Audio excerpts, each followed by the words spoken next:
Ask the Podcast Coach for April 29th, 2023. Let's get ready to podcast. There it is. It's that music that means it's Saturday morning. It's time for Ask the Podcast Coach, where you get your podcast questions answered live. I'm Dave Jackson from the School of Podcasting.com, and joining me right over there is I hastily try to figure out where my notifications are. Did that come through the thing? A little bit. In the background. That is Jim Cullison from the Average Guy.tv. Jim, how's it going, buddy? No worry, Dave. Greetings, happy Saturday morning to you. And you're right. Last day of April. We're almost there into May. The year seems to be flying by. We hope you're having a great year, and at least in the northern hemisphere, summer is on its way. Thank goodness. This was depressing. I asked the woman in the tube for the weather for today, yesterday, and she described it as dreary. Really? He was just like, tomorrow will be dreary in the 50s with rain. And I was like, well, that's not like, okay, thanks. Which is kind of good. You know, it's not dreary though. That's right. Good cup of coffee. A good cup of Joe there. And there we go. And of course, that coffee pour is brought to you by our good friend Mark over at podcastbranding.co. If you're watching the video, you are seeing his lovely artwork scroll across the screen now. If you're like, wait, I'm not watching the video, I'm watching the audio later, well, then you need to go to podcastbranding.co. And at the top of the screen, you can click there on branding services and go down to podcast artwork and you will see it. And the beauty of this is, of course, Mark is not only an award-winning graphic artist, but he's also a podcaster, and he's really going to go the extra mile. He's going to sit down with you, he's going to listen to your show, and he wants to make sure that the artwork, anything he's designing for you, your website, a PDF, that it matches the overall flow of your show, the vibe of your show that you're trying to portray. I just made up a new word. Or portray, or, put out there. It's easy. All you got to do is go over to podcastbranding.co. Be sure to tell Mark that Jim and Dave sent you. Podcastbranding.co. I missed the slurp. Oh, well. Big thanks to our good friend Dan Lefebvre over there, Based on a True Story podcast at basedonatruestorypodcast.com. And we were talking about dreary a little bit earlier, his latest episode, Chernobyl. It was a dreary day. That day. So you want to know if that movie, when it came out, how much of it's based on the true story? You can check it out. 243 over there at basedonatruestorypodcast.com. And Dan, thanks for your sponsorship. Jim, we have an oldie but a goodie for today. And I thought, I don't think we've ever talked about this. Do you ever have people tell you that you have a radio voice? All the time. Yes. Yeah. Yes. So have you ever, when you started podcasting, did you have to kind of get over your voice? Yeah, I think you have to. You got to kind of get used to listening to it on a regular basis, because I think a lot of folks don't like the sound of their own voice. I think you have to get over that hump. Well, that's why I brought it up. There was a guy in Facebook. He says, I'm really insecure about my voice. Whenever I talk to people on the phone, some of them comment on how high my voice is, like a little girl's, which kind of hurts my confidence since I'm a 20-year-old who wants to be taken seriously. I'm also thinking about doing YouTube videos of my podcast because some of my ideas involve visuals.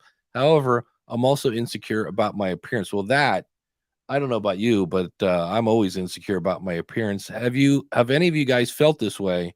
And how did you change your mindset? So I have two words for that. Tom Petty, like the not attractive, weird sounding voice. Like, and Don't come around here no more. Whatever you're looking for. Yeah. Terrible music. I mean, he just wasn't. You would not pick him. Well, Bob Dylan is another one where you wouldn't. You kind of go, nah. Louis Armstrong. Yeah. You've got to. I think you've got to. But all of those guys, and they wanted to do it, so they just did it. Like they just made it happen. And listen, there's probably plenty of bad singers that never make it, but they did. Plenty of bad singers to make it. That's the scary part. True. Mick Jagger, also not attractive. But Wolfman Jack, baby, there's another voice for you. So that's what I replied. I said, number one, this is completely normal to not like your voice. If we get into the science of it, when you listen to your voice, you listen also with your ears and your skull. If you don't believe me, put your fingers on your forehead and talk, and you'll feel vibrations, and that adds bass to your voice. So when you listen through speakers, your skull is no longer vibrating and your voice is going to sound thinner. My ex-wife could not get over this. She didn't care about Bone Conduction, even though it is a great name for a band. This Sunday, Bone Conduction.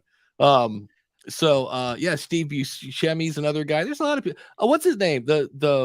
Oh man, we need more cowbell. That guy. Yeah, he's got a weird voice. Well, I don't know if it's a weird voice. He talks. Christopher Walken. Yeah, there you go. He just has a weird speech pattern. And that's what I said. I said, the cool thing is, because I have somebody at the School of Podcasting, and it's a female, and her voice has a slight childish sound to it. And she said, yeah, I've actually thought about doing voiceover because people want me to do cartoons. Because it sounds kind of, it's a little high even for a female. But I said, but don't overlook the fact that the minute I hear you, I know it's you. The minute I hear Todd Cochran, I know it's Todd. The minute I hear anybody, it's like, like you mentioned, Tom Petty, Louis Armstrong. There are a bunch of people, Bob Dylan. The minute you hear them, you go, oh, that's so-and-so. And that's not a negative. It's a positive. And people will either like it and listen, or people won't. So that's the part. Yeah, well, but I don't want to. I think there are voices that tend to be better in that medium. Yeah. Right. And so I don't want to totally dismiss it. I mean, in every case, you're going to have to gather your people. Like, no matter what you do, you're going to have to gather your people. I think of like Ryan Seacrest, and he is a trained, I mean, that's all he does. I mean, his voice is what he does. I'm not a particular fan of it, but it does well and for what he's doing, right? And so I think you've got to kind of work to find your spot in what you're doing. And then I think Kyle said in the chat room, you gotta, you have to stop caring about what other people think. Yes, right. Your fans will seek you out. Yeah, will not care. And I think that's true. But I think that doesn't mean you shouldn't listen to some of the criticism. We look at like Tom Petty. We'll go back to Tom Petty. Yeah, I mean, we just criticized his sound. Right? I don't understand the world today. Yeah. Right. But and he could say, well, then I shouldn't do it, or I'm having fun at doing this and I'm going to make a ton of money doing it, and I keep doing it. So yeah, there are things that we do that we need to stop doing. And so, I hate the all or nothing kind of thing. Like, well, just don't pay attention to it. Nope. There's some valuable things people are saying about you that you probably need to listen to, and maybe you could make some changes. The same token, there's things you can't change that you just got to kind of live with. So it's a tough dichotomy because I don't think people want to think in that gray area. It's either all yes or all no, so I do think there's a place there. Listen when it's appropriate, blow it off when it's not. That's it. Lives horses, your girlfriend too. That's always good. R.I.P. Tom Petty. Yeah, that guy made a lot of money. Holy cow. So yeah, it's just one of those things. I think you just have to, if you're really struggling with it. Well, I'll put it this way. I was listening to We're Not Wrong, which is a kind of a new show that Jen Briney's doing. For the record, I'm going to email them today and say, please put chapters in your show, because they have, like, the title was the guy from Fox that got fired. Man, that's going to drive me nuts. Tucker Carlson got fired along with some guy on CNN. And I was like, oh, I'd love to hear their take on this, because the one guy kind of works in the media. No less than 16 minutes that it took them to get to the Tucker Carlson thing. And I'm like, look, and they're talking about Jen liking lightning. And I'm like, look, I'm trying to get into the shower. I'm fast forwarding. I'm like, come on. But they said that Tucker Carlson, this one guy who's in the media, met him and said, hey, I gotta, like, now that the recordings are done, I got a question. Like, millions of people hate you, Tucker. Like, how do you deal with that? And he says, I don't care. I just don't care. He Yeah. goes, I care about my friends, my family, and this and that. He goes, but in the end, he goes, if I cared about that, I couldn't do my job. And maybe doesn't care, but cares less, or is figuring out a way to manage it. All that stuff hurts us. I think sometimes we say, well, don't worry. My mom would always say, if they're bothering you, ignore them. Well, that's good motherly advice. And again, it's black and white in the sense of like, you can, oh, just don't worry about it. It's hard when you get negative comments or when you get people, criticizing what you do. It's really hard, even though you've got the strongest of personalities, to say, yeah, I'm not going to listen to it. It's all about managing that expectation, I think, with yourself and saying like, hey, okay, I'm going to work on not worrying about it. But just telling someone don't worry about it, or, yeah, I don't care. I bet they do care. I bet that was hard, and I bet they do care, and I bet it's just about managing those emotions and expectations. Yeah, Beth asked a question. Can you deepen your voice slightly in editing? You could. I don't know that I would. Because that's one of those effects that can kind of, if all of a sudden I just started, when I was on Ask the Podcast Coach and I sounded like this, and then you meet me at Podcast Movement and I sound like this, you're gonna like, wait, why is Dave sucking on helium somewhere? So, and the other thing, I tried to do a podcast once in a character. Of course, this would be in post. Yeah. This would be in post, but to keep a voice in character, that takes some, kudos to any actor that is doing some accent that's not yours. If I had to do, it's tough to keep up. Unless you're a professional, it's tough to keep that up. Yeah. Right. It's tough to keep that up. Age deepens your voice. Cigarettes will deepen.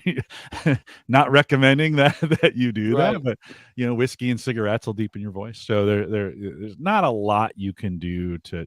I think the advice to be yourself is good. Just get comfortable with your own voice. I do think, and Lee, you're on deck, and we see you there, so hang tight for me for 1 second. But I do think as you get more comfortable or behind the microphone, your voice deepens. Because we all have heard our early podcasts when we're all amped up to do these things that we're talking like this, and and then you come back and you're like, why a couple years later does my voice sound deeper? Because you're more relaxed, and you're not pushing it so hard, and you're not. So I think that's another way to do that. Just slow it down, relax. If you want that deeper sound, that's a better way to do it. And for anyone keeping track at home, my Rodecaster just decided to not record. It was recording, and I look over and I'm like, and I can sit here all day and pound on the record button, and it's like, nah.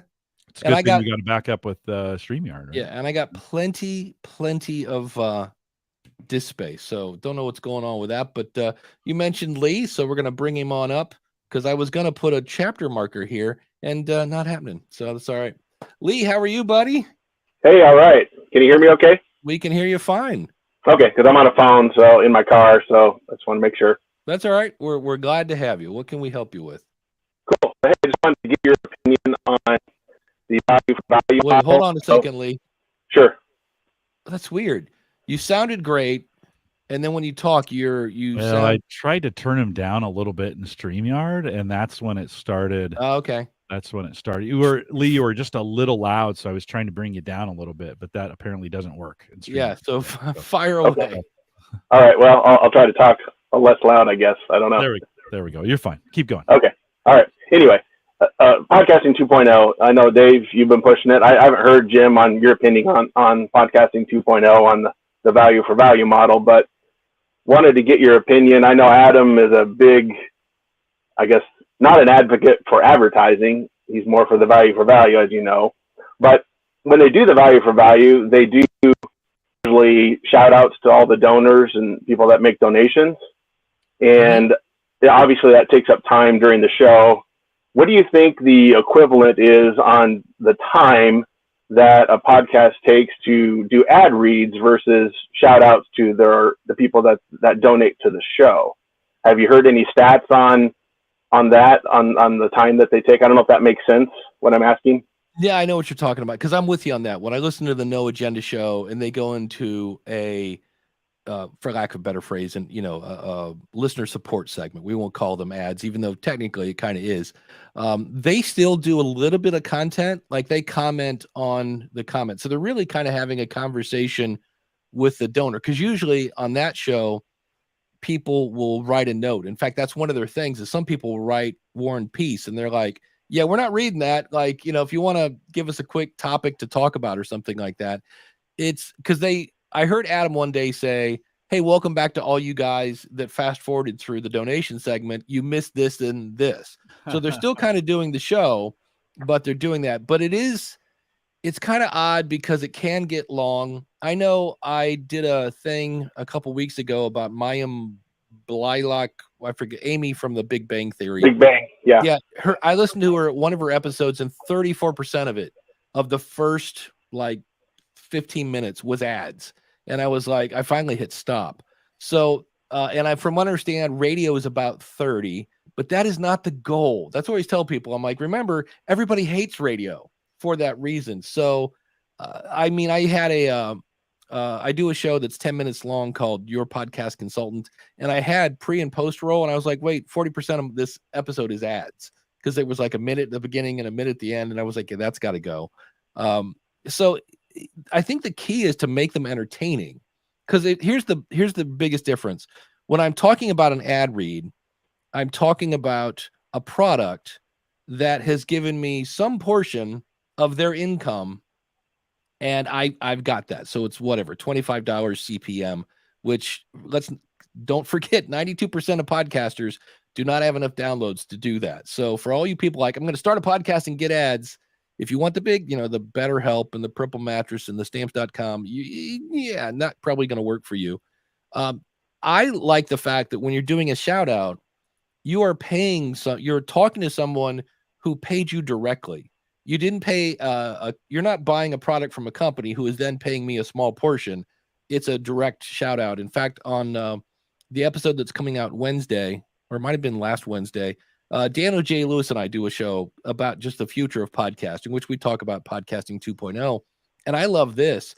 One guy said, I'm going to read the top 4 like boostagrams. So if somebody sends this out, some sort of money towards your way, we'll read the top 4. And it's kind of like a silent auction. And I was like, I love that idea. It's kind of a fun gamification of it.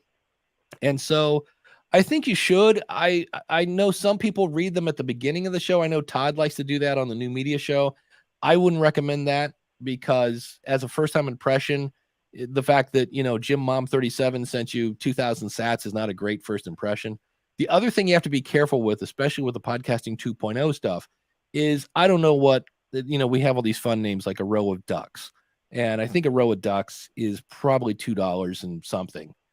Meanwhile, you got somebody on Patreon who's giving you $5 a month that don't get even a sniff. So yeah, it's cool that people are giving you streaming Satoshis, but if you also have a Patreon plan, the guy that's giving you $5 and $10 isn't getting any kind of love on it, because you're all excited because I got a boostagram and they said, great show, love the host. So I like podcasting 2.0. I still say it's about 2 years in advance of, right now all the nerds are in it. Aunt Cheryl's not anywhere ready to start streaming sats. But I love the idea because, I run into this situation where I am friends with, I'll put it this way. I'm friends with Deidre Shen from Cap Show. I know, I think it's Jordy from Swell.ai. And that gets a little awkward when somebody goes, which one's the best? And if I say, well, I'm really liking Cap Show 2.0, I've just kind of like yanked off Jordy and the guys at Pod Squeeze. Like if you're friends with everybody and then somebody asks you which one's the best. So how I handle that is I just say, here's the facts. Cap Show does this, Swell AI does this, and then let the person decide. Because like podcasts, it kind of depends.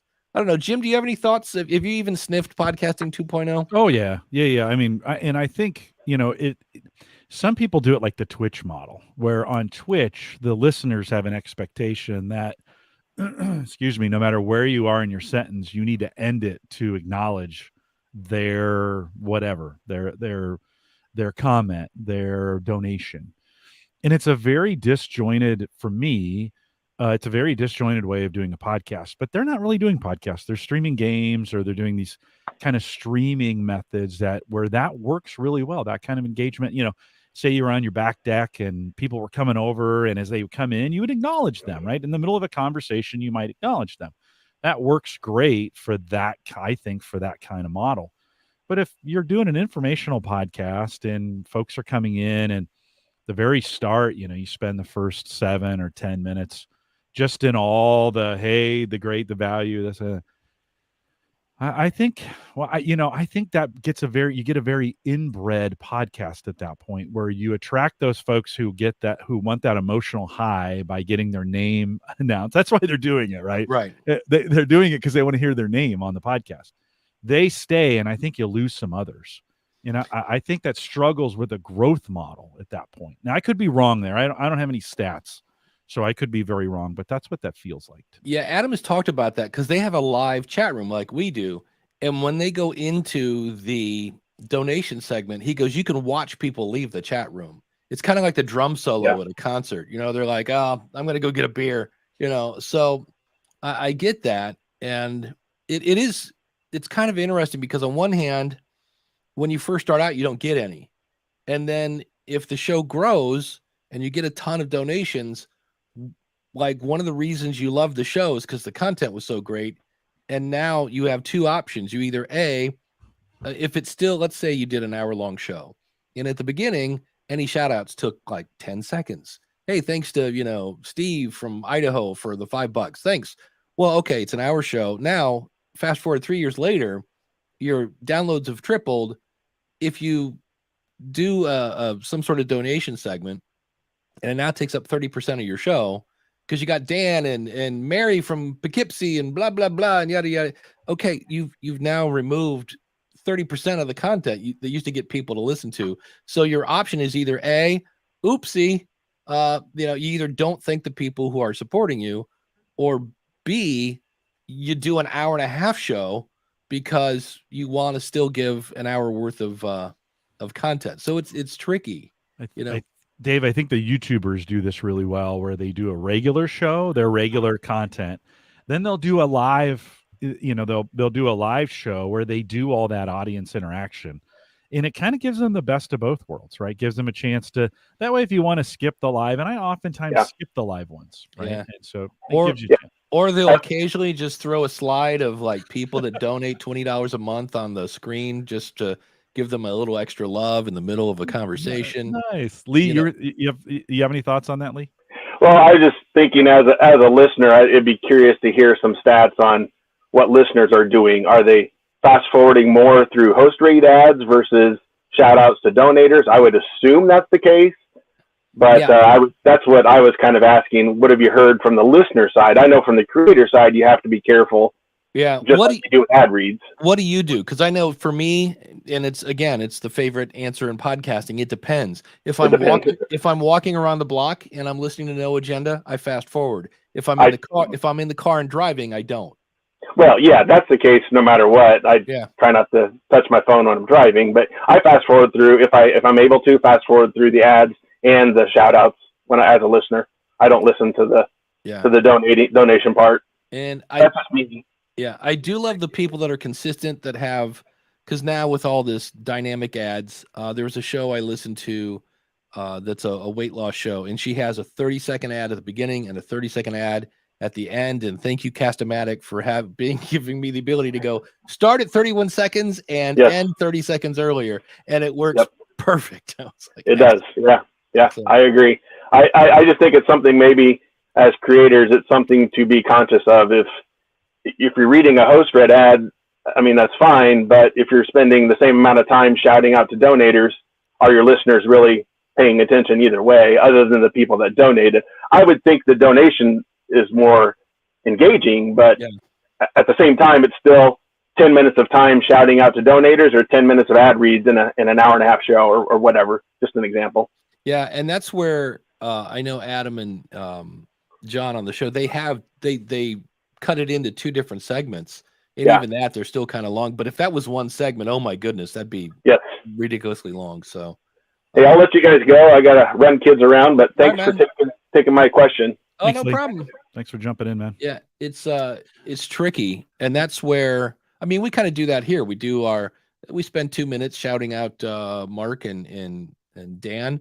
And then, probably in another half hour, we'll do the thank our awesome supporters and throw out an affiliate link and blah, blah, blah.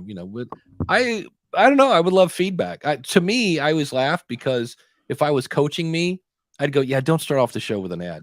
But we do every week. We do. Yeah. We do. And you do. I'd hate to change it now because people are used to it. If they want to fast forward through it, they know they can, you say, ask the podcast coach, recorded, blah, blah, blah.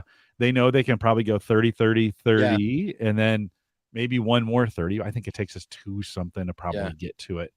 If you change that all of a sudden, then people would be, like, hey, wait a minute. This is, we started on Home Gadget Geeks. I started in February, a little test to see like a host read affiliate read. How would that do on that program? And so I read for 4 weeks, nothing. Like nobody used it. And you kind of go, huh, okay. Well, then in March, I only did 2 shows in March. And in both those shows, though, the guest engaged in the ad. So I read the ad and then I'm like, hey, what do you think? And they're like, oh yeah, I love that. I use that. I've got it. We've got some things. So all of a sudden in April, the affiliate things picked up. So I think the other thing about that is you can't jump in and do a host read ad for a week or 2 even maybe and expect any kind of. I think you got to keep it around for. Do you have a chapter on that? I do. In the book, Profit from Your Podcast, I talk about almost like I've read that book. Almost. I talk about LegalZoom, and LegalZoom had ordered an ad run from whoever, and after a month, they just had nothing. And they're like, "Yeah, this isn't working for us. Like, just pull it down. We're done with this. Podcasting doesn't work." And then all of a sudden, the second month went by, and they're like, "Wait, hold on, no, put it back. It's working." It takes a second. Yeah, if you ever have somebody that goes, "Yeah, I'd like to sponsor your show. How much is it for an episode?" You're like, "Yeah, that's not a good no. It's not worth the money you're going to pay." No. Is what I would say to them. Let's do this thing for a quarter, and I think 12 weeks is what you want. You want to get it in their ears. You want to get them thinking about it. You want to get them. Like, oh yeah, I had it, and you need to have it top of mind when they have that need, like the affiliate I've been doing is Nespresso, and they get that bad. I always say, stop drinking bad coffee, and so that time they get a bad coffee, they're at work, they're tired of the bad coffee, they're like, you know what, I'm going to order one of those things. So you got to kind of keep it. I think you got to kind of keep it top of mind. I guess the real question I have for you, Dave, is can you go too long on ads? Like, can you have an ad out there that's too long? You listen to Leo, right? I do, and I've heard about his infamous 4-minute Audible ads. Sure. No. Oh, I'm sorry. Not too long in duration. Too long in weeks. Like in other words, what if I had? You said LegalZoom out of your book, right? Could they, if they were all year on a pod? Is that too long? To be doing something? I don't know. Audience, everybody in the chat room, are you guys tired of hearing about podcastbranding.co? And I mean, we've had the same sponsor for a long time. I think one of the things, and I'm guessing here because I don't know this, but if you notice, I'm not saying, hey, our sponsor this week is podcastbranding.co. Mark is I'm doing it off the top of my head. I've got bullet points in my head. I try to mix it up and match it up. And I just take that from Howard Stern, Adam Carolla, Bill Burr, all these guys. They're not reading the ad copy from the ad that they got from. No. So if you kind of try to make it entertaining, that I think that's part of it. And that's where, Nop Studios, that guy from Nop Studios, the voice inside my head, Neil Headley, said, if you're making ads and you go, well, people can always fast forward through them. He goes, ads can be entertaining. Make your ads more entertaining so people don't fast forward through them. And I was like, oh yeah. And then you think about the ads that people talk about are, where's the beef, time to make the donuts. I can't believe these are all from the 70s, unfortunately. I can't believe I ate the whole thing. The comedy ones when we were impressionable. Yes, exactly. So But even like the Doritos ads on the last Super Bowl with the guys from Breaking Bad, that was pretty funny. So make your ads entertaining, and then people won't fast forward through them. Dave So, Dave Garofalo in Scar Authority, he has a commercial for Jose Dominguez, and it's got this really cheesy jingle to it.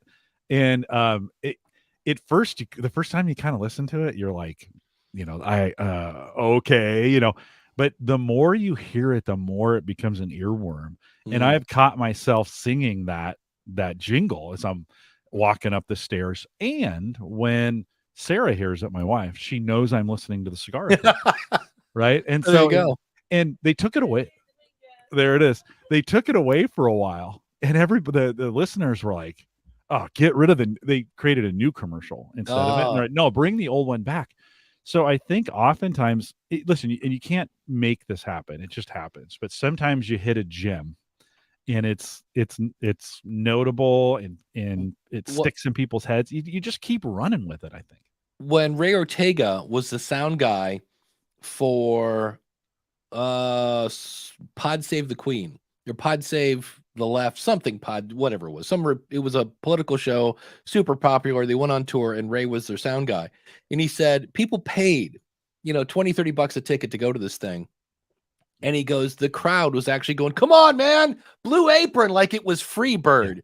Come on, Hello Fresh. And they're like, guys, we're not doing commercials tonight. And they're like, oh, so they did a commercial. It was like Free Bird. It's like so weird, man. Yeah. Well, it becomes part of the show. Yeah. Right? Yeah. Lane says for the big ad guys, yes, it can be too long because I hear Audible ads in every podcast. That is true. I mean, we're kind of making fun of this. Top of mind, though. Top of mind. If you're thinking like, an audiobook would be, I'll just go to Audible, and because they're the number one on the top of your mind if you're thinking about doing audiobooks. Yeah. Right?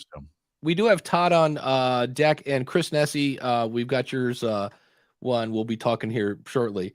Elaine says, I listen to all the ads, but I also listen at three times speed. That makes my brain 2x I can do. 3x would be a little, I don't know if I could do that. So a 30-second ad is just 10 seconds. It would take me more time to get to my phone, hit the skip button. That's true. It's a good point. If you're listening super fast. So before we go to Todd, Craig says, I'm not tired of hearing Mark's ad because he's a really nice guy. He's Canadian, Top of mind. Listen, that's for this audience. If you were going to get in a situation and you just said, yeah, you know what? I need some new art. Mark has to be top of mind for you in almost all cases. Maybe not everybody, but you would think, yeah, I'll give Mark a call. Well, here's the thing. Even if you don't remember podcastbranding.co, I've had people go, hey, I know you're talking about him all the time on your show. Who's that guy? Right. So they know it's a graphic guy or a website guy or whatever you need. And the other thing is that fits the audience. I think if we were talking about vacuum cleaners, people be like, yeah, it's like it's a product that fits the audience. So I don't think they're, everybody here is now going, maybe I should rebrand, so we go. I don't know. We'll see. Let's bring Todd up on stage. Mr. Gator, what's up, my friend? Good morning, gentlemen. How are you? I feel very fortunate to talk to Jim and Dave. This is pretty cool. It is cool. We get to talk to Todd. What are you talking about? Wow. Todd the Gator, man. Come on. I hear you, man. I hear you. I was gonna ask you this question in School of Podcasting, and I just want to give you a shout out, Dave. School of Podcasting has been a really great thing you've started here, and I know you've been doing it for a long time, but you have always been really fast at getting back to any question I have. So I just want to give you a shout out and tell everyone that if you are on the fence on this, dive in. It's a lot of fun. And Dave is so helpful. He's that teacher mindset. You know how that is. Thank you, sir. I appreciate that. My question I had is, I've been doing a co-hosted podcast for 4 years now. Got a little bit under my belt, and I love discourse. I love bouncing ideas off my host, just like you guys do, and you get into a conversation. But recently I've started a solo podcast, and it is very daunting when it's just you and intimately talking in the earbuds of your listeners. And I do more of a educational, it's based on a video game series called Destiny. It's helping new players enter the game. And I'm very script oriented. I mean, I can go on the fly if I'm talking to somebody, but by myself, it's and when I do YouTube videos as well. You know, you have music and gameplay in the background to keep people busy, but when you're just talking, you know, to your listener right here while they're working during the day, it's a little daunting. So I don't know if you can even answer this question. It may be something, you know, I figure what better time to ask this question than a room full of podcasters, right? So Yeah. my question is, because you're a master at it, Dave, on your Monday morning shows, how do you get more personal and more, I'm trying to think of the word here, instead of just reading off a script? I feel like I'm just reading off a script, and I try to use inflection like I'm talking to someone directly. But how do you throw in those little nuggets where people are like, oh, this guy? Yeah, I think there are two things. The way I do it now is not the way I started. I used to write out full 4 bullet points, riff, for lack of a better phrase, on those bullet points, and then write a blog post. And about the third time, as I was writing the blog post, and I was like, oh, you know what I should have said? Because that was post-recording. I switched it. So I write a blog post to flush out my little ADD brain to figure out what is it I'm trying to say. And then I do that. I'm like, cool, that's exactly where I want people to go. That's the takeaway I want. I take that, I write down 4 bullet points on a Post-it note, and then I literally think about Ken Blanchard. I think about Todd the Gator. I think about Kim Craggy and whoever, and they're just sitting right there across the desk. And if I'm not excited to talk about this subject, well, then I better go find another subject. And I literally do just picture the person in my head. Mhm. And the other thing I thought about this the other day, because I know some people I know Jim, like Jim's idea, if it, you know, heaven forbid Jim ends up in hell, they're going to go, hey, Jim, here's your mic. You have to do a solo podcast for eternity. He'll be like, no, I was a good guy. But I think the fact that I was the youngest, and both my brother and sister had friends that would scatter, and I had no friends in my neighborhood. And so I had to entertain myself, and often did to I would drive my mom nuts. I remember if I was on the phone, we had a bunch of these glass Coke glasses, and I would fill them with water and tune them. And she'd be like, can you not just like do one thing at a time? So I wonder sometimes if I'm just used to talking and entertaining myself. I don't know. Jim, what goes through your head when you have to do a solo show? No, I won't do them. I hate them. I just don't. I've done 3 in my whole life, and I've done 3,000 or 4,000 podcasts. I just don't want to.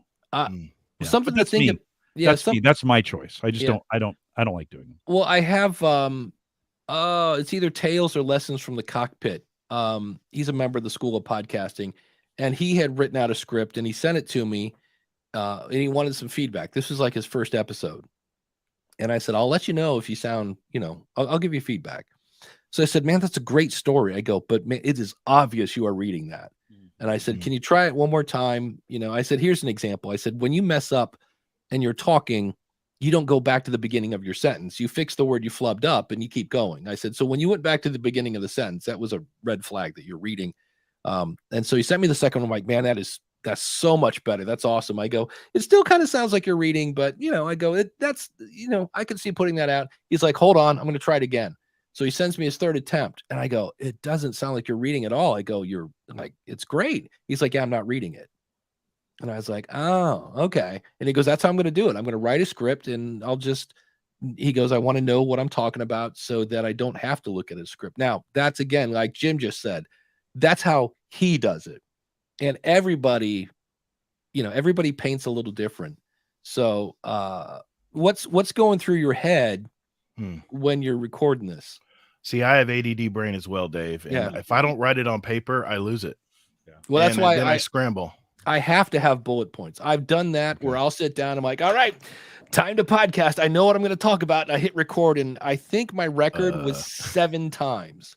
And on the 7th one, I was like, yeah, this is dumb. Yes. Because I was just like, okay, and we're going and tangent. Oh, wait, big tangents. And I was like, yeah, that's not going to work. I wonder if I can somehow weave in some storytelling. I'm trying to improve in that area. Maybe my experience in game or something like that. But yeah, you're asking me what goes through my head. a lot of things. My head gets really busy, and I'm like, okay, let's start over. Let's do that again. This time, look at the script, dummy. But I just listened to my last podcast and that I just did this week, and it just sounded like I was reading off the script a little more than I normally do. And I'm like, man, I got to shake this up, because our other show that we've been doing for 4 years is very personable. People love our personalities.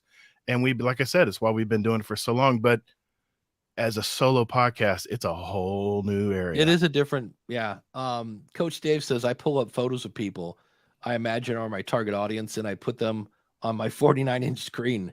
I sometimes key in on them when I'm recording, and it changes the tone. Sure. Okay. Lane says, I'm in the same boat as Todd. I just started recording a solo podcast. It's not published, but I have 3 episodes in the can, and I can, he goes, I just talk to whoever the someone is. I have a picture on the screen for my listeners. So it is, I guess it's like anything else. It's a skill, and some people are gonna, it'll come natural to them, and other people maybe got to work at it a little bit. But I know the thing that helped me was writing the blog post. It really said, okay, because it kind of gives me a little bit of for lack of a better phrase, I'm picturing a bowling alley. I've decided what the lane is and what's a gutter.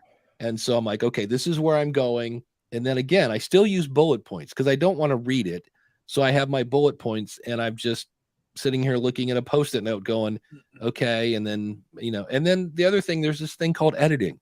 So if I do later hear myself go into the gutter, I just take it out. Well, you have mastered that, sir, every Monday morning. It's very entertaining. I don't know. I know that's years of experience talking, but I was just curious if you guys had some input, and anyone in the chat as well. Yeah, it gets, I would hope it gets easier. I know I've been playing with narrative style stuff, and I was talking to Deidre Shen because that's kind of her jam. And I said, does it get easier the more you do it? And she goes, yeah, but it doesn't really speed things up that much. It's still, if you're walking a mile, yeah, you might, dip your time down a little bit, but you're still walking a mile. So it's going to take, enough time. So. Well, I will yield my time. I appreciate you gentlemen for giving me some feedback. Yeah, thanks, man. Thanks for the shout out. I appreciate that. You got it. Thanks for jumping in. Dave, I think if I was forced to do a solo podcast, and I'm not, that's the beauty of podcasting, is I don't have to do it that way. But I might find somebody who doesn't want a podcast but wants to listen, and I'd say, hey, can you listen to me dialogue through this content with you? And I might even record it, so that there's some good spots there. There would be some good spots in there.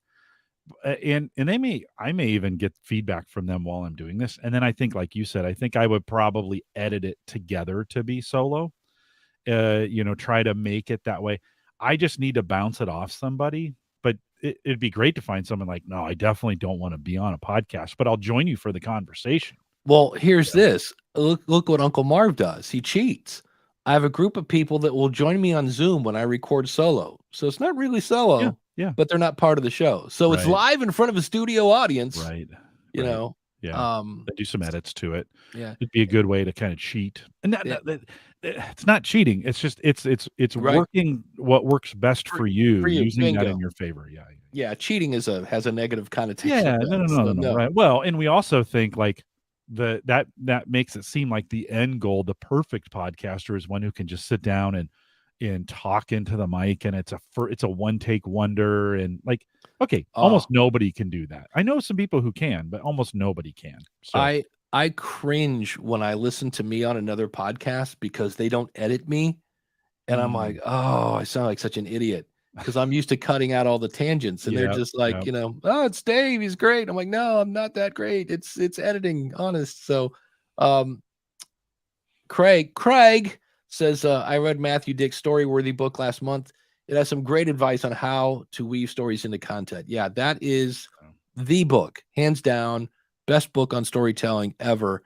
In fact, this week on the podcast review show, we are talking with Dr. Brad Miller, and he had Cliff Ravenscraft on. And Cliff's a friend of mine, but Cliff's a talker. He'll be the first to admit it.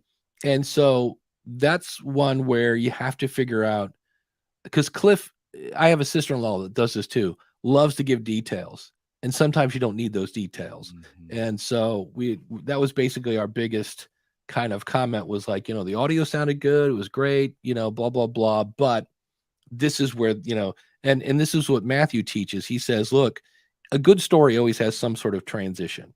Luke Skywalker was like, I don't know how to do this, Yoda, to, he's a fighter pilot. And so you have to figure out where that transition is, and then how much backstory do we need to get into the story as quickly as possible. So, here's a guy that's good at doing solo stuff. The one and only Bandrew. I think of you every time I say, please bring pizza pronto. I was talking to somebody yesterday about plosives, and I say that and I go, thank you, Bandrew Scott. Abandoning the idea of being a one-take wonder helped me keep making a podcast. Otherwise, I would have lost hope. Yeah.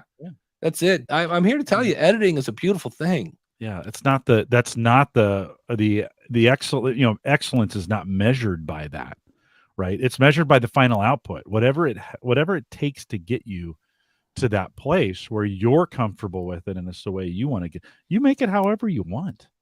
Yeah. Whatever works best for. Like, I always feel like I need to. I have this timer in my head, and if I talk too long, it goes shut up, shut up, shut up, shut up, shut up, and I get panic. I start panicking inside.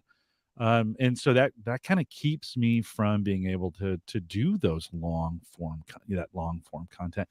Dave, I think the other thing that has been helpful to me when I do have to do those kinds of things is I put an outline together of 3 or 4 or 5 points, and then I just memorize those points. And I not memorize them. I mean, I really memorize them. I get them so I can say them all 5 in a row. That way, when I'm up doing that, I have some guidance, because I like to go off on tangents as well. Yes. So it gives me the ability to nope, I'm covering this. I need to get to this. That internal timer inside of me then kind of keeps me on track. Okay, you've said enough about that. Move on to the next one. So that's what's worked for me as well when I have to do that kind of stuff. Yeah, when I do a presentation, it's just Dave being Dave. I will run that thing over and over and over. And the reason for that is I don't want to memorize it, because again, nobody wants to hear Dave do his presentation. So I just want to know what the next slide is. And what I have found is once I'm rock solid on, like, I know what's coming next and I've got my transitions, I have found that my brain goes, ooh, what would be a good joke here? Oh, and then I start to sprinkle in the entertaining. So, but that just comes from running it, which is a bummer when it's a 45-minute presentation, because you're like, okay, you run it twice. You just kissed an hour and a half goodbye. So it takes a while, but it's, how do you get to Carnegie Hall? Practice. So it's kind of tricky. Coach Dave says, my show is hybrid. Guests on some, webinars on another channel, solos from time to time. Yes, it is. It's your show. And I always say, when you do a solo show, you grow your influence. When you do a interview show, you grow your network. So that comes in handy that way. So it doesn't have to be one or the other. Let's see. Kyle says, I find that recording using a Zoom H4 Pro recorder gives you a stop and pause buttons for when you mess up. Yes, that really is the key, because so many people are worried about sounding stupid. And the only way you'll sound stupid is if you don't edit out the stupid stuff, and you're okay occasionally saying something stupid because, well, you're human. And so you're going to do those things. For me, I always laugh that there are times when my mouth just decides not to work. My brain is like, say this, and it comes out as, and then I sound like Tom Petty. So, give yourself a little slack, do a little editing. And here's the key. When you mess up, I learned this. This is a true story. I'm not making this up. I was hired to do the History of Makeup podcast. And the person had a spa. It was a female, and she was doing the history of makeup, and she wanted to play the podcast in the spa. And I go, okay, I can definitely help you with this, but shouldn't this be a female?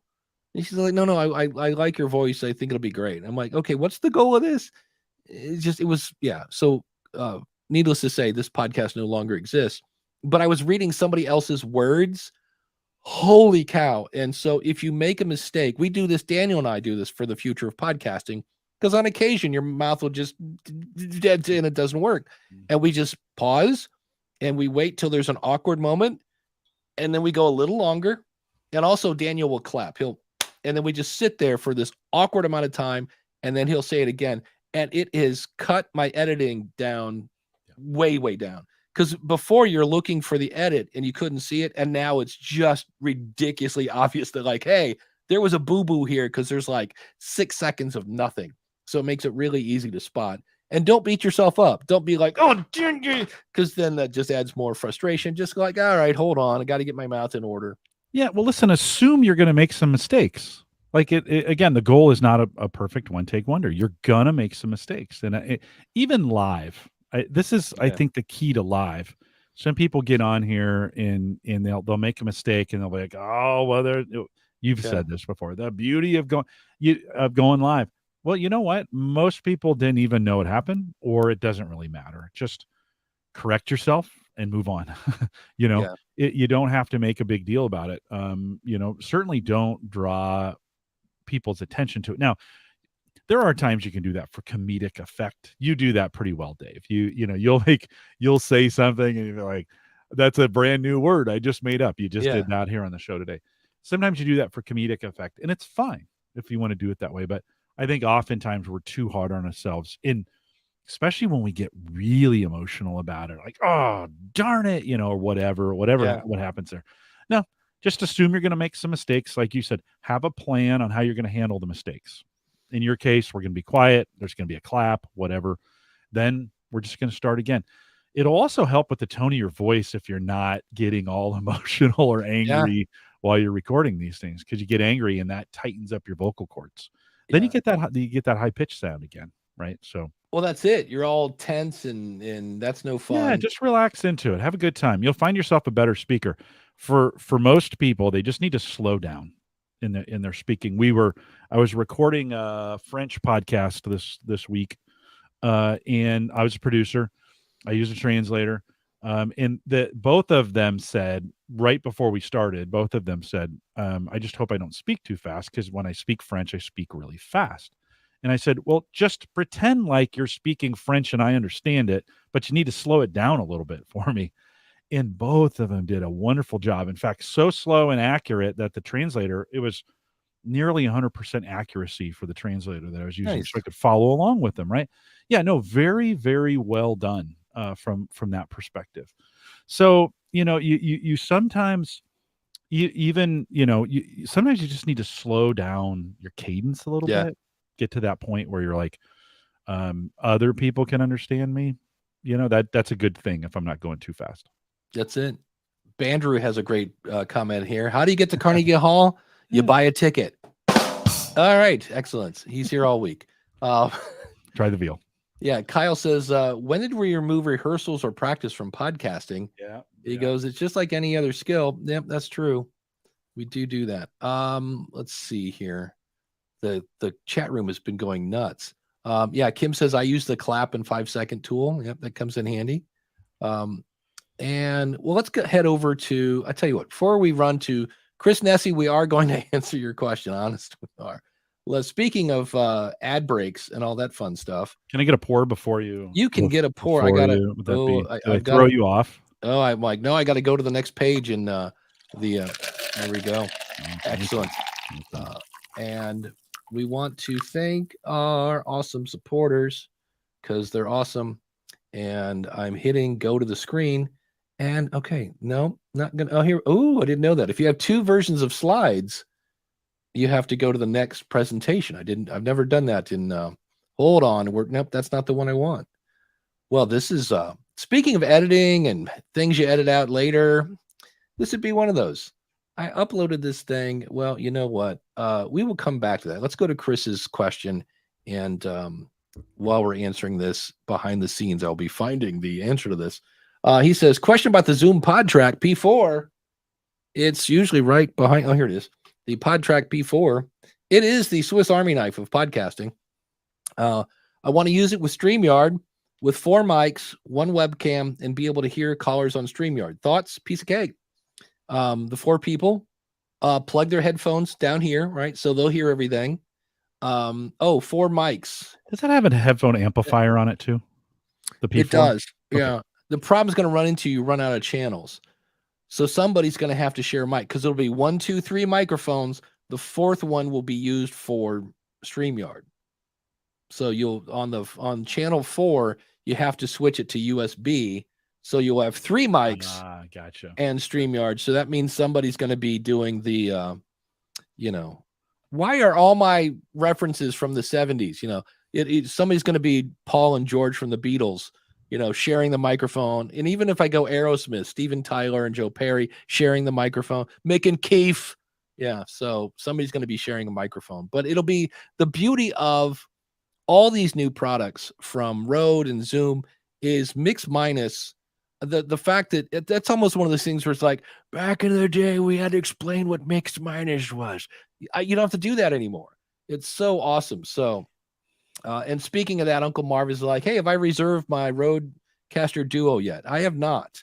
But the minute that thing shows up on Sweetwater, I'm all about it. That's definitely a. Hold on, I want to go back to this P4. Are you telling me? So it's got 4 XLR channels. Yep, right there. But one of them, it doesn't have a USB in. That's on a separate channel. No, it's over here. So you plug this into your computer, and then you have to tell channel 4 listen to the USB. That's terrible. Yeah. So and then if somebody's on the phone, then you lose channel 3. Yeah. So you could have 2 people in the room. So Tom and Jerry, and then you got Grandpa on the phone. And I don't think that's intuitive for most people. I would have assumed like 4 channels, then you would have had channel. Yeah. And this makes sense. 5 and 6 would have been, because you got to get all the channel hardware in there for that. And I see they've got a switch. That makes sense. So if you're going to use the phone or you're going to plug it in USB, I would have thought for that one, since it's a 4-track, I would have at least given USB its own channel so that you could really truly get 4 in there. But anyways, okay. I just wanted to make sure I understood that. Sorry. No, it's going to be a little bit like the Rode Duo. So I definitely I just want my desk back. That's really it. And that's one of those where I have to go, are you really going to pay $500 to get your desk back? Because the Rodecaster works kind of. Sometimes I have to buy a new card. That's all I'm going to do now with that. Yeah. I don't know what's going on. Buy a couple, buy 2. Yeah. Yeah. So that's it. Going one time back to, recording solos and shows like that. Coach Dave says, my first show was recorded in a $100 an hour sound studio back in 2005.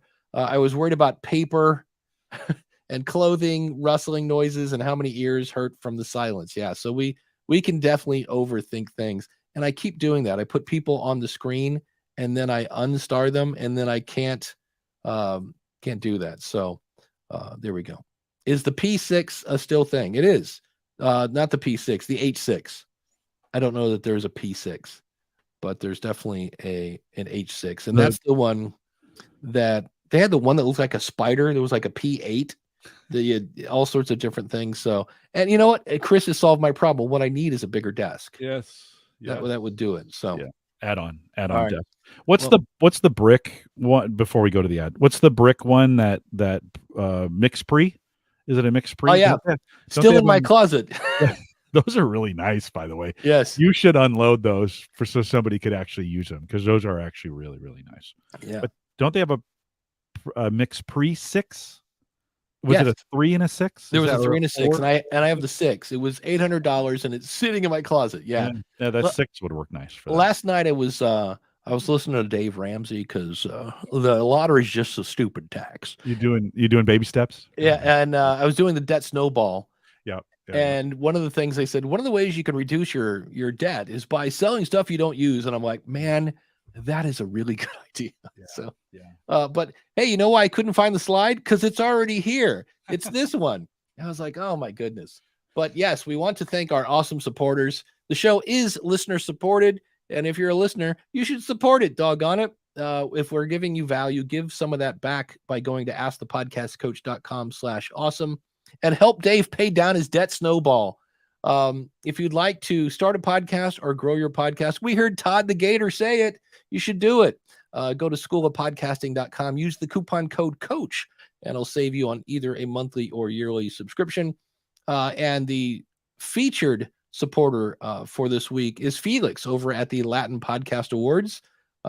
He's a great guy, and that's a whole market that's just blowing up. I mean, Libsyn just announced, I think it was a week or two ago, we translated everything we do into Spanish.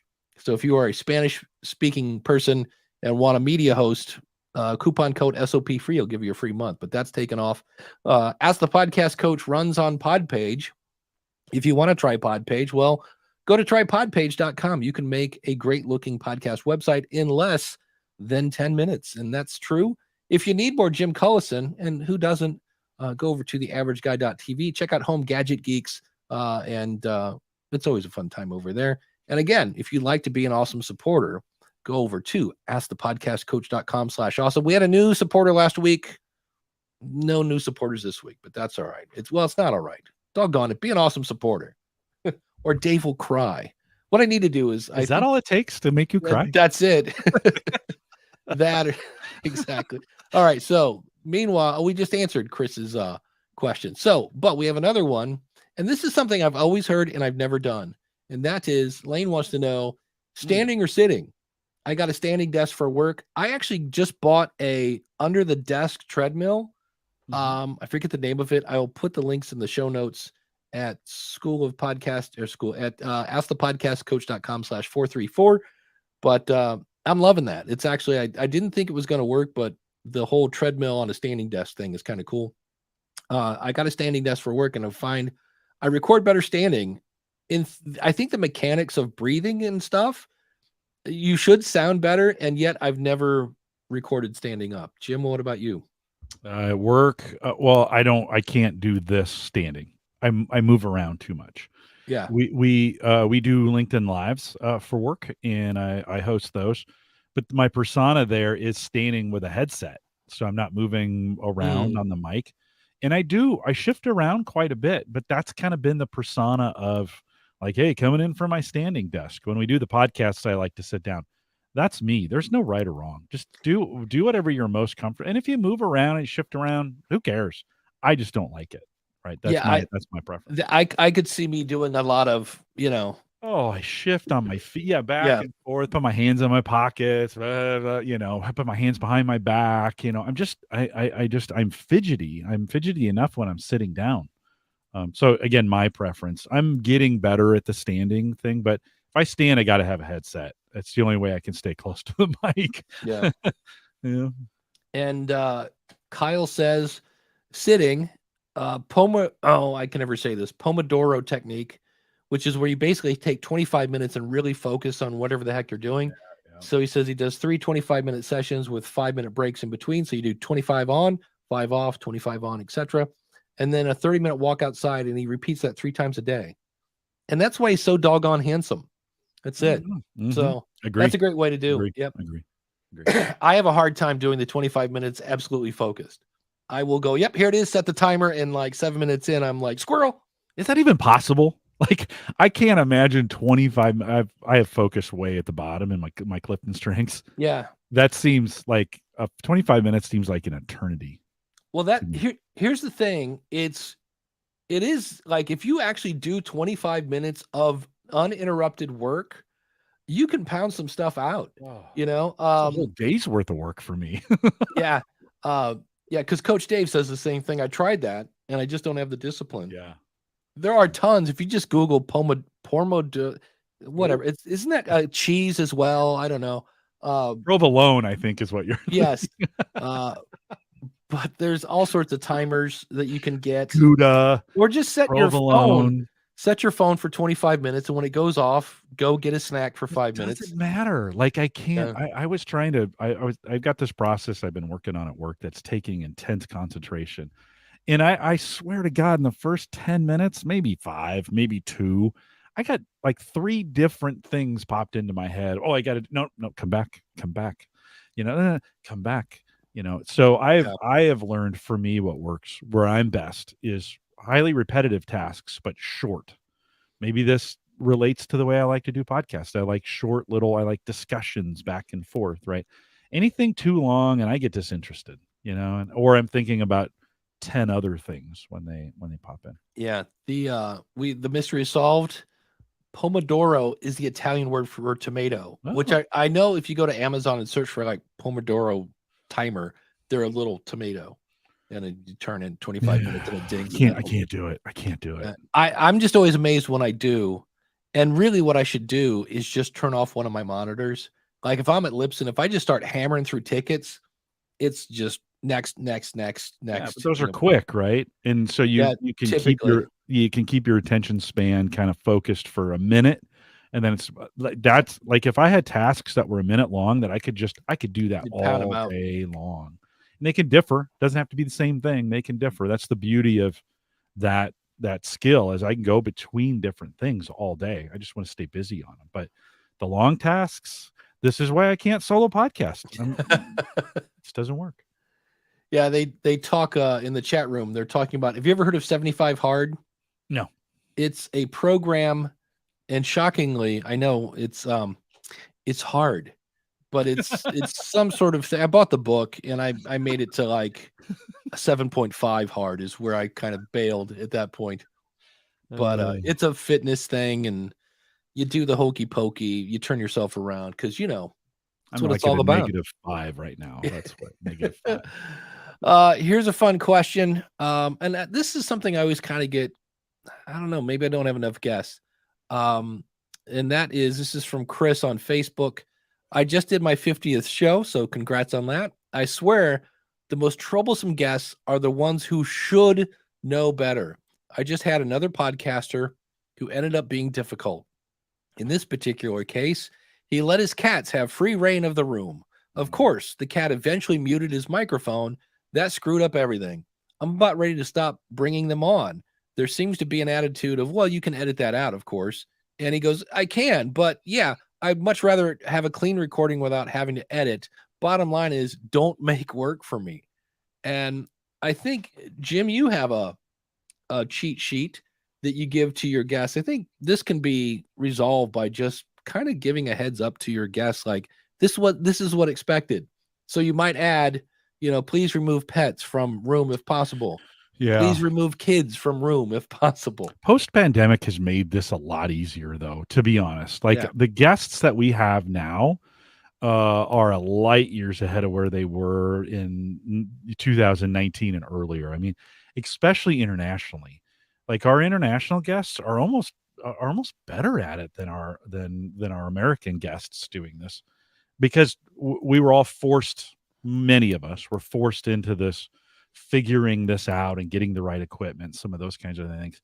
And I had a guest come on yesterday. I did one in Spanish. She had a headset on from the very beginning, and I was like, "Thank you, thank you for thinking about how good your sound can be." So it is getting, I think it's getting easier. Dave, the other thing, I kind of set them up in advance. We connect fairly early before we do our live shows, like a half an hour early. So I've kind of gone to many of those instructions just being in that 30-minute window, because I was sending them a sheet. They weren't reading it.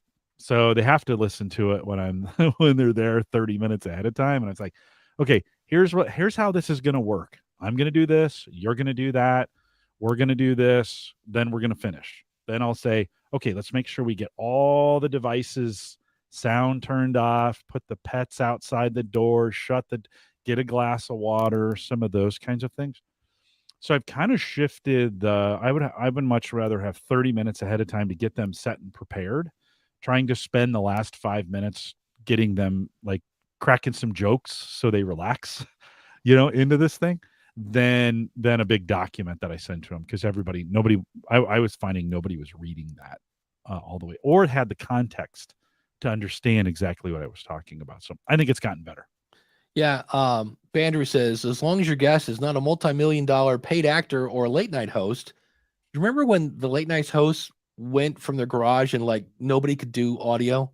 Like podcasts sound better than you guys. I know, it was terrible. The first couple of weeks were awful for them. Yeah, they'll be wise enough to have a decent audio setup after the pandemic. Yeah, they should.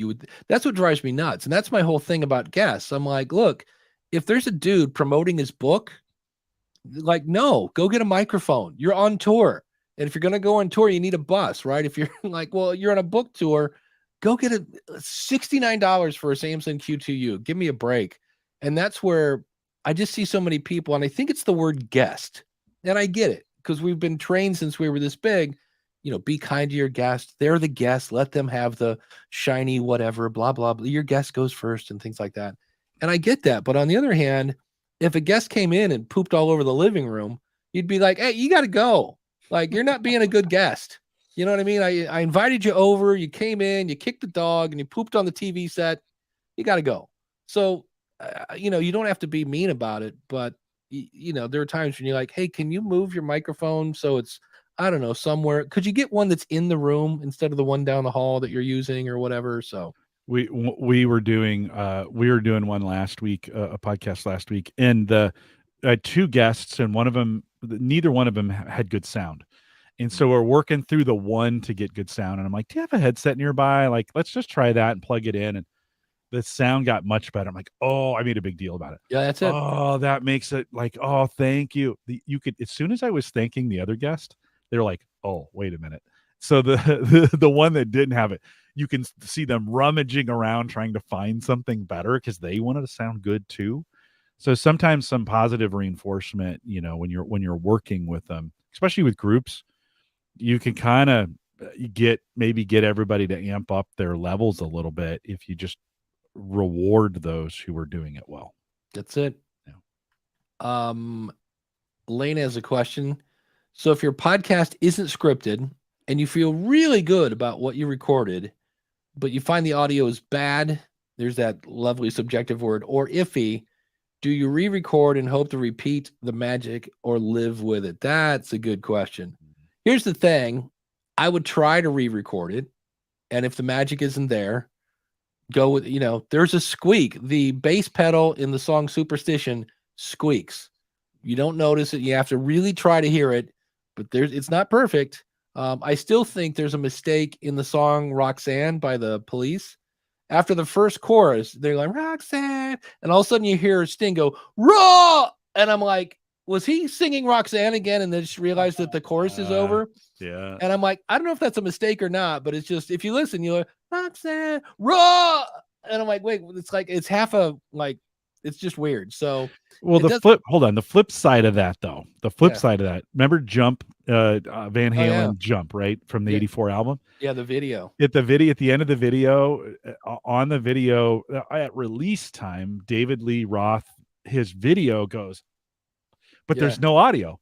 They go back and insert audio into the video that's not like the same song they're playing on the radio, and it's awful. Like, dude, fix the video. Like in this case, so that's a situation where they tried to make the best of a bad situation because a lot of people made fun of it, and you're like, one, how did that make it to MTV with that glaring of an error in it? And then two, who made the decision to put a random bit of audio in there to fix the video? You should have just re-rendered the video.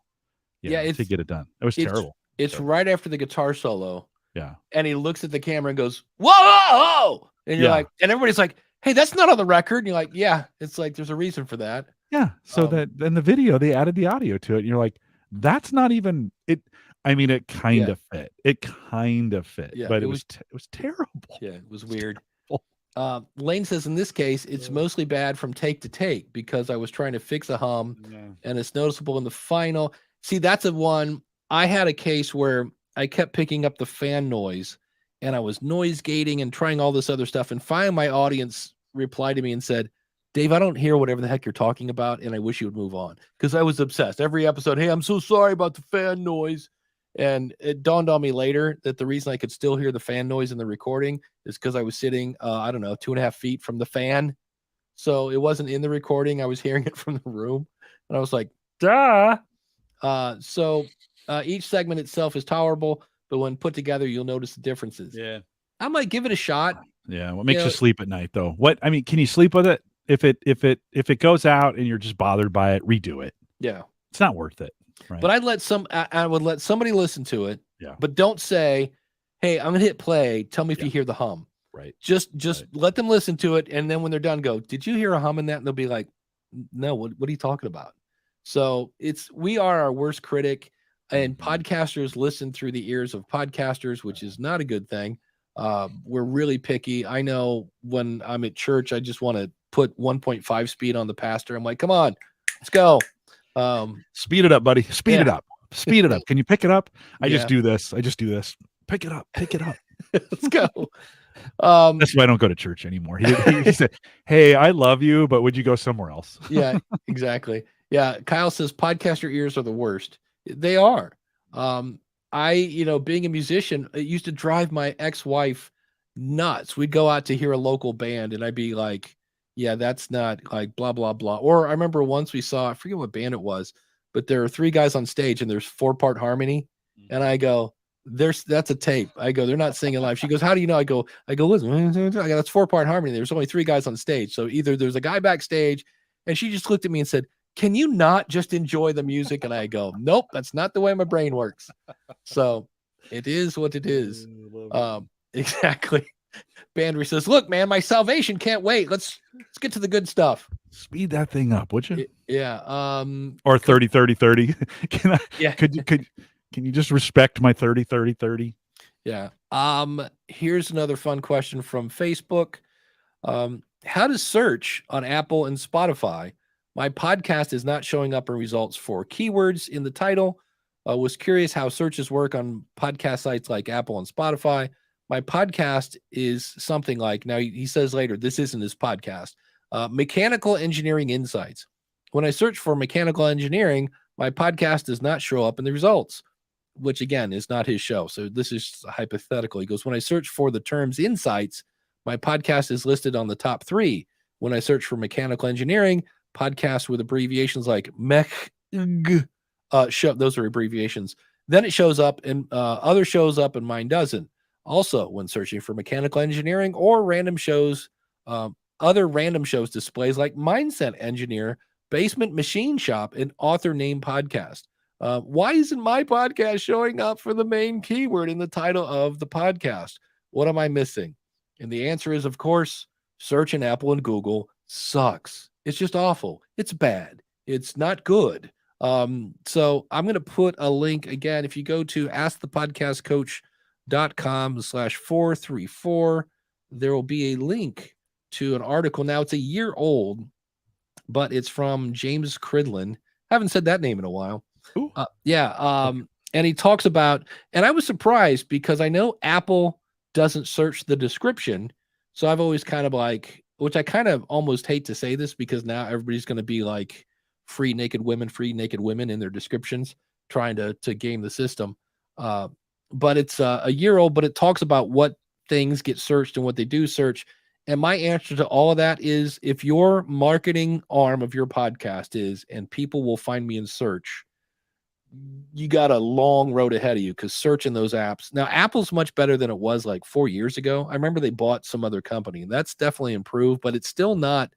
And the other thing you got to think of, there's 250,000 active podcasts, and they only show you the top 300 results. You're probably not going to show up, especially I love people that have like one name shows. Like this show is called Reverence. And I'm like, yeah, like there are other shows with the word reverence in that. I think in the article, it mentions like 6,000 podcasts have the word podcast in their name. And so the thing I always recommend is have a website. That's step 1. And then step 2, put the links to Apple, Google, Spotify, and Amazon on your website on a page. And then, just direct people to, like, here, I could say askthepodcastcoach.com/follow. And you can then subscribe in whatever app you want, because number 1, 70% of Europe is listening on an Android phone. That's another per James Cridlin. And they can listen on whatever app they want. And it reinforces my brand. I just said askthepodcastcoach.com again. And if somebody then shares that will boost your SEO and things like that. So it's a bummer. We've been saying this for, 19 years, that, wow, searching apps wasn't bad in the early days because there were only, 400 podcasts. But now that there's so many, it's a bummer. So Jim, do you have any problem? Like, you've got the word geeks in there. You've got home gadget geeks. Like, it used to be home tech, and there's now a home tech show that took that. But no, I don't I don't struggle with it as much. Usually if I say Home Gadget Geeks, people find that may be one of the best titling things, the best branding things I ever did. Dave McCabe and I were getting ready to start the Geeks Network.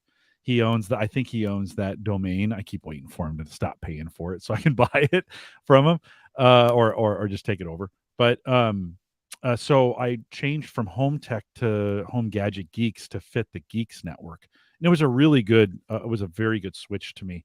So good. I've been thinking maybe I'll change the whole website from theaverageguy.tv to homegadgetgeeks.com, just because I own both, and Home Gadget Geeks makes more sense. It's a lot of work. So it's like, nah, just going to leave it. There's a lot of SEO to contend with. I'm just going to leave it as is and keep it the way it is. But works out well. That's it. Yeah. It is what it is, keep that way. And whatever you do, don't, like you'll see in that article where it says it searches the author field. And I don't think people are doing this, which is good because people got kicked out. Like I used to be like Dave Jackson, podcast coach / consultant / whatever. And of course, the other thing, if you really want to be found, just have a name that's not common, which is why I'm going to change my name to Bandrew. I'll just be Bandrew Jackson. Because if you think about it, Bandrew Scott is like Liberace. Yeah. Like if somebody says like, oh yeah, I heard that on Bandrew show. I don't go, wait, which one? It's like, no, there's only one Bandrew. So that's the beautiful Bandrew Jackson. That's it. I like it. I like it. It kind of rolls off the tongue. Yeah. You could throw microphones around everywhere. Just that's it. Bandrew says, out of the box on fire. Yes. There are so many shows named Out of the Box. I had somebody yesterday, they're a hairstylist, and it was Beyond the Chair. And I looked and they're like 18 Beyond the Chairs kind of shows. So you might want to do a little, searching before you name your show. The other thing you want to do, and this is a hint of what's coming up on the School of Podcasting, because there are so many times when you're like, okay, let me see if Bandrew Says is available as a show. And you're like, somebody's doing one. Go see how many episodes they have. Because if you look at Outside the Box, which I think there are, if I remember right, it's either 24 or 36 shows named Outside the Box, which is ironic that they weren't thinking outside the box when it came to the name. But there are a lot of those that will have 1 and 2 episodes because they were on the app formerly known as Anchor. And so they did 1 episode or 2, and they were like, peace out. So if you're thinking, I'm not going to do a show because somebody's already doing it, there's probably 6 of them that did 1 episode and quit. So it's kind of tricky that way. But yeah, search is awful. I do see people, and this is where, wait a minute, do we have? That may be an old Daniel J. Lewis stealth technique to go. So search on go to your app, search for those podcasts that are similar to yours. Then go to their Apple listing and see if they have the website listed. Then go see if the website is still still maintained. And if it's not, buy it and redirect it to you. Yeah. Right. Yeah. He actually, I think he bought a show as well that they announced they were going to retire or whatever. Yeah. And he approached them and said, hey, can I buy your feed? Yeah.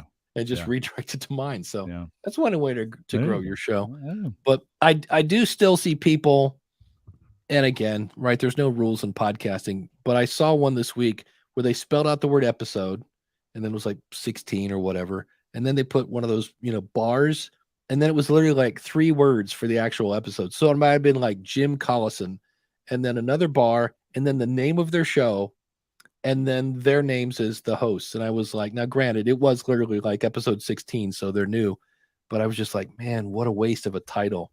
It's so hard though when you're new to this and you're thinking about that, and you're not thinking about it from the perspective of people finding it, which you should be. You're thinking of it in terms of, how do I catalog this so I can find it again when I'm looking for it? And so that's why that episode number up front makes so much sense until it doesn't.